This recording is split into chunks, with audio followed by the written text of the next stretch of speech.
Matthieu, chapitre 16. Les pharisiens et les sadducéens abordèrent Jésus et, pour le mettre à l'épreuve, lui demandèrent de leur faire voir un signe venant du ciel.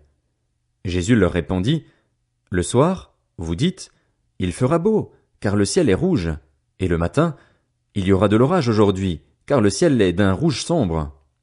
Hypocrite, vous savez discerner l'aspect du ciel et vous ne pouvez pas discerner les signes des temps. Une génération mauvaise et adultère réclame un signe. Il ne lui sera pas donné d'autre signe que celui de Jonas, le prophète. » Puis il les quitta et s'en alla. En passant sur l'autre rive, les disciples avaient oublié de prendre des pains. Jésus leur dit, « Attention, méfiez-vous du levain des pharisiens et des sadducéens. » Les disciples raisonnaient en eux-mêmes et disaient, « C'est parce que nous n'avons pas pris de pain. » Jésus, le sachant, leur dit, « Hommes de peu de foi, pourquoi raisonnez-vous en vous-même sur le fait que vous n'avez pas pris de pain? Ne comprenez-vous pas encore et ne vous rappelez-vous plus les 5 pains des 5000 hommes et combien de paniers vous avez emportés? Ni les 7 pains des 4000 hommes et combien de corbeilles vous avez emportés? Comment ne comprenez-vous pas que ce n'est pas de pain que je vous ai parlé?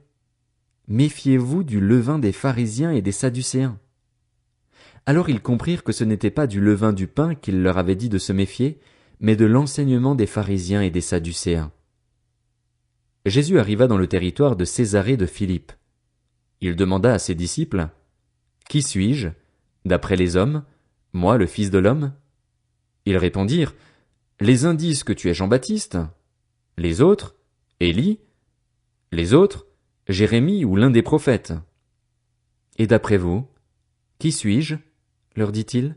Simon-Pierre répondit, « Tu es le Messie, le Fils du Dieu vivant. » Jésus reprit la parole et lui dit, « Tu es heureux, Simon, fils de Jonas, car ce n'est pas une pensée humaine qui t'a révélé cela, mais c'est mon Père céleste.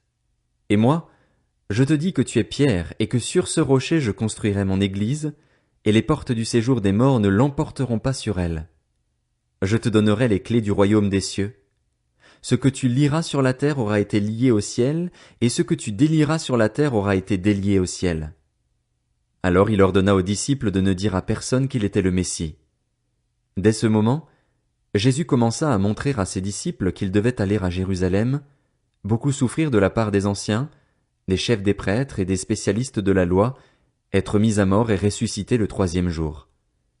Alors Pierre le prit à part et se mit à le reprendre en disant, « Que Dieu t'en garde, Seigneur, cela ne t'arrivera pas. » Mais Jésus se retourna et dit à Pierre, « Arrière, Satan, tu es un piège pour moi, car tes pensées ne sont pas les pensées de Dieu, mais celles des hommes. » Alors Jésus dit à ses disciples, « Si quelqu'un veut être mon disciple, qu'il renonce à lui-même, qu'il se charge de sa croix et qu'il me suive. En effet, celui qui voudra sauver sa vie la perdra, mais celui qui la perdra à cause de moi la retrouvera. Que servira-t-il à un homme de gagner le monde entier s'il perd son âme? Ou que pourra donner un homme en échange de son âme?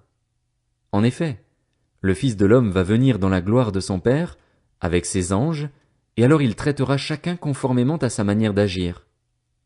Je vous le dis en vérité, quelques-uns de ceux qui sont ici ne mourront pas avant d'avoir vu le Fils de l'homme venir dans son règne.